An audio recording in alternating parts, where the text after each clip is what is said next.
Hi, today instead of doing a regular live, I decided to continue in Numbers 5, starting at the first verse, talking about the purity in Israel's camp. And it reads, "The Lord gave these instructions to Moses. Command the people of Israel to remove from the camp anyone who has a skin disease or a discharge or who has become ceremonially unclean by touching a dead person."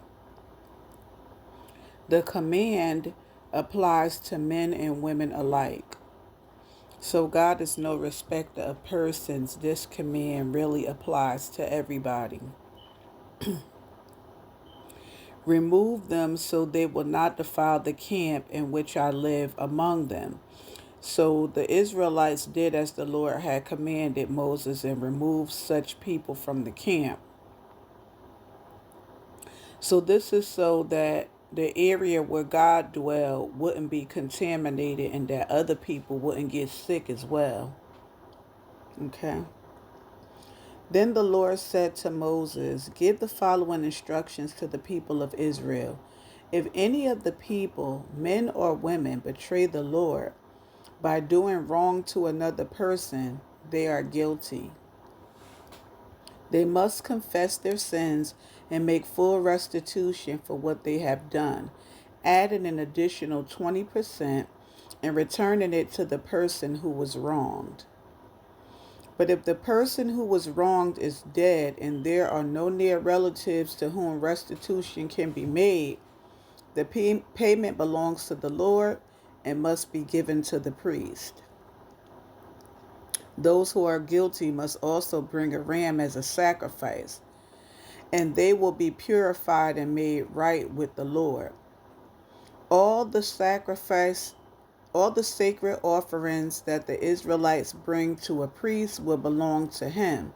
Each priest may keep all the sacred donations that he receives." So basically, you are given the opportunity, if you do anything wrong, to atone for those sins. Even if you wronged or manipulated another person and you got caught, or lied and cheated somebody and you needed to pay them back, you would have to pay them back what you took plus an additional 20%, plus bring a ram to atone for that sin. And that offering will go to the priest, whichever priest accepted it at that time. Okay? So protecting marital faithfulness. That is Numbers 5 and 11. And the Lord said to Moses, "Give the following instructions to the people of Israel. Suppose a man's wife goes astray and she is unfaithful to her husband and has sex with another man, but neither her husband nor anyone else knows about it. She has defiled herself, even though there was no witness and she was not caught in the act. If her husband becomes jealous and is suspicious of his wife and needs to know whether or not she has defiled herself, the husband must bring his wife to the priest. He must also bring an offering of 2 quarts of barley flour to be presented on her behalf. Do not mix it with olive oil or frankincense, for it is a jealousy offering, an offering to prove whether or not she is guilty." So that speaks volumes, because even God made provisions for everything. Like, he really did know about everything that could occur, and he really was he is in the details. A jealousy offering. He's stating that the man doesn't even know if the woman is guilty or not, but because he is jealous, he has a feeling that she may be cheating. So, because of the feeling and the spirit of jealousy, we will make this offering so that we can be forgiven, let it go, and move forward. Okay, let's continue on. In 16 it says, the priest will then present her to stand trial before the Lord.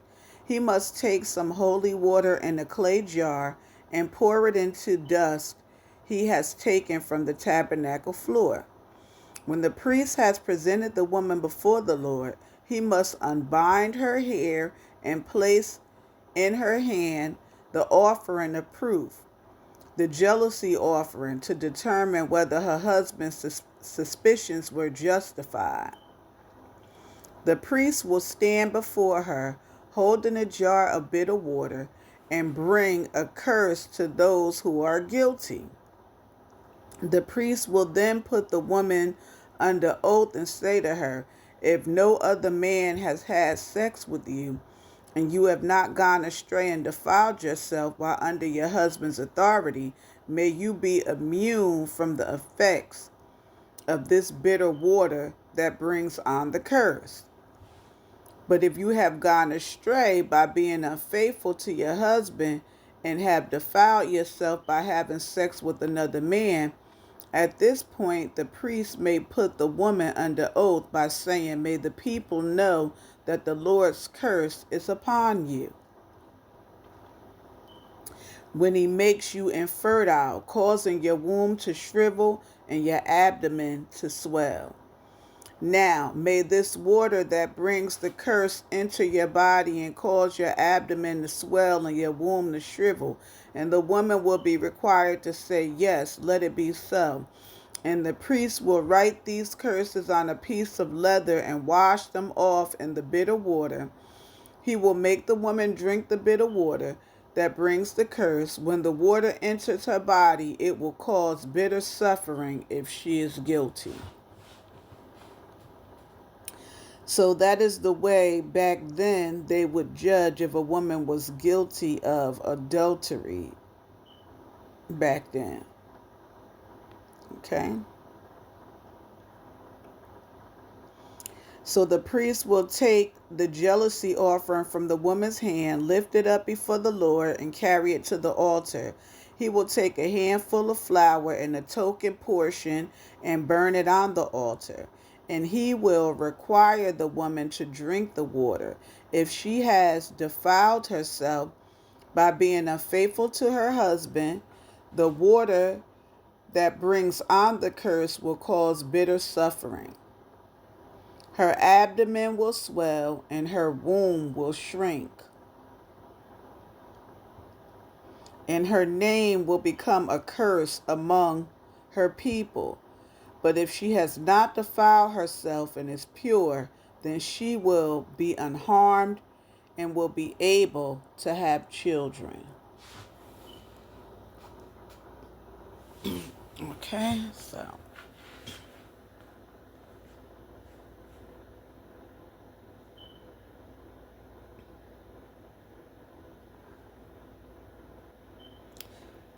In Numbers 5 and 29, this is the ritual law for dealing with suspicious. If a woman goes astray and defiles herself while under her husband's authority, or if a woman becomes jealous and is suspicious, or if a man becomes jealous, and is suspicious that his wife has been unfaithful, the husband must present his wife before the Lord, and the priest will apply this entire ritual law to her. The husband will be innocent of any guilt in this matter, but his wife will be held accountable for her sin.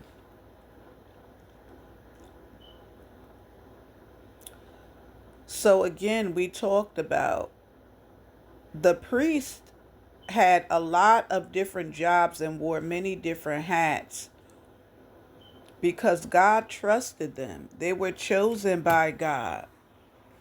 And not only did they serve as mediators and judges, but they did what God asked them to do.